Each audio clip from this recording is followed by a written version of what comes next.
When the Light Comes In. This is a 5-part novel.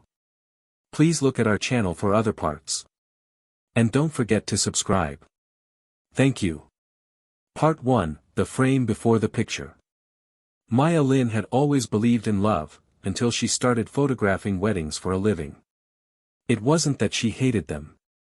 She loved the artistry of it, the lace details on dresses, the nervous smiles exchanged between the couple, the quiet way light touched a veil in golden hour. But over the years, something in her had shifted. Maybe it was the way brides clung to her arm, crying, "Is this normal?" before the ceremony. Maybe it was how grooms sometimes looked over her shoulder, texting someone they shouldn't be. Or maybe it was just the sheer number of times she watched people promise forever, and then call to cancel their next photo shoot, murmuring words like separation and amicable.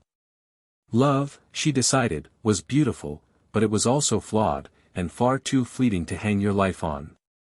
On the Wednesday morning that changed everything, Maya was sipping an oversweet chai latte in her usual cafe, Prest & Company, flipping through her client notes on her tablet. The bell over the door chimed, and she barely glanced up.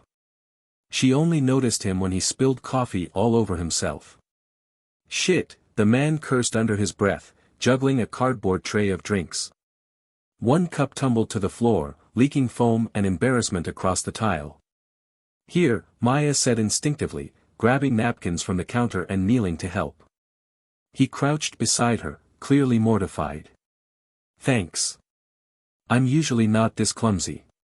It's just been a week."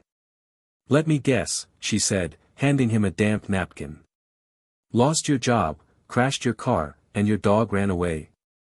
He gave a wry chuckle, brushing coffee off his shirt. "Divorce finalized yesterday." "So, pretty close." Maya blinked, caught off guard by the brutal honesty. People didn't usually share things like that in cafes with strangers. "I'm sorry," she said, voice softening. He glanced at her, then really looked, like he hadn't had someone say that and mean it in a long time. His eyes were a kind of storm gray, quiet, worn, but not unkind. "Thanks. I'm Aaron." "Maya," she replied. "Do you want a do-over?" "A what?" She gestured to the floor. "The coffee." The awkward introduction.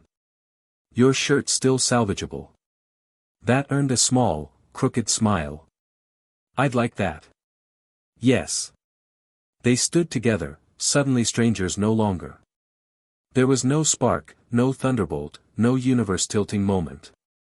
Just two people, each quietly unraveling, standing in the same place, at the same time, when they needed someone to see them.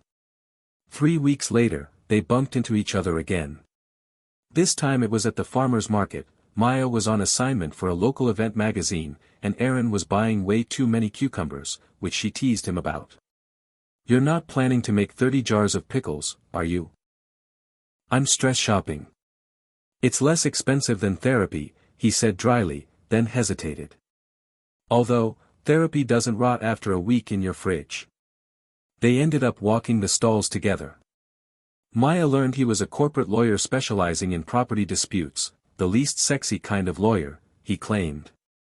He'd been married 6 years. No kids. No pets. Just a shared apartment filled with memories and division agreements.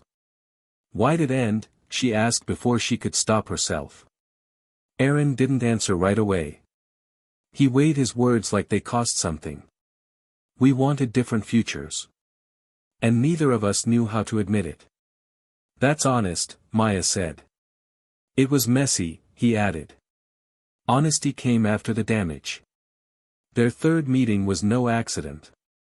Maya invited him to a gallery showcase she was part of.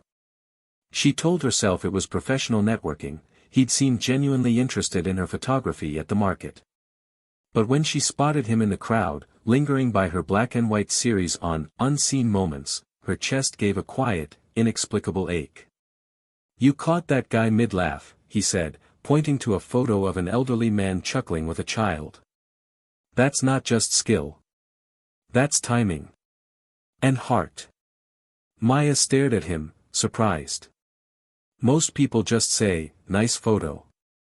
I'm not most people, he said simply. No. He wasn't. After the show, they had drinks. Talked late. Shared stories about childhood, bad exes, worst dates. Maya told him how she dropped out of art school to freelance, how her mother still thought she was just a wedding photographer. And you? She asked. What did you want to be before law? Aaron looked into his glass. A writer. For a little while, at least. But security won.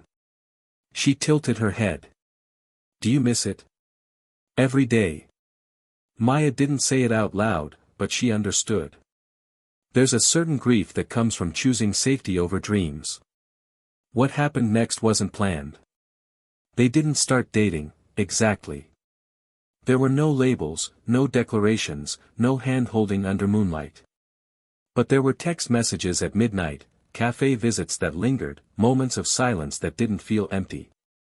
Aaron became the person Maya messaged after long wedding shoots when she needed to vent. And she, in turn, became his unexpected lighthouse, steady and quietly illuminating parts of him he'd long stopped exploring. But something always stopped her from stepping closer. Maybe it was the shadow of his divorce still clinging to him. Maybe it was her own fear, of caring, of hoping, of believing again. Whatever it was, it hovered like fog between them. Then one night, Aaron invited her to his apartment. I've been cleaning. It's symbolic, he joked. Maya almost didn't go. She stood outside the building for a full 5 minutes before pressing the buzzer. Inside, his place was minimalist, but warm. There were still traces of someone else, photos removed from walls, outlines of old furniture, but there was also something unmistakably his. They talked on his couch, low jazz humming in the background. You ever think about it? He asked, after a pause. Being in love again? Maya stiffened. The question cracked something in her. I think, she began, I think love is like a photograph. He blinked, intrigued. How so? It's fragile. You can take the perfect shot, at the perfect moment, and it'll still fade over time. People don't always realize that. They think it lasts forever, but really, you have to keep protecting it. Retouching it. Cherishing it. Aaron leaned in, his gaze soft. You still believe in it, though. She hesitated. I want to, she admitted. But I don't know if I can. Aaron didn't try to fix her.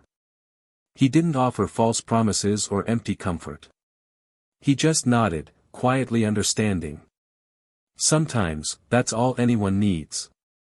That night, nothing happened between them. No kiss. No confession.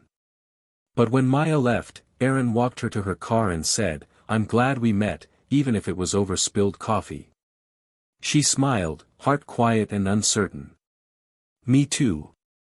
And as she drove home, the city lights blurring like bokeh in her rearview, Maya wondered, not for the first time, if maybe, just maybe, love wasn't gone. Maybe it was just waiting for the right frame to begin again. Please click on the playlist for the rest of this novel. Thank you.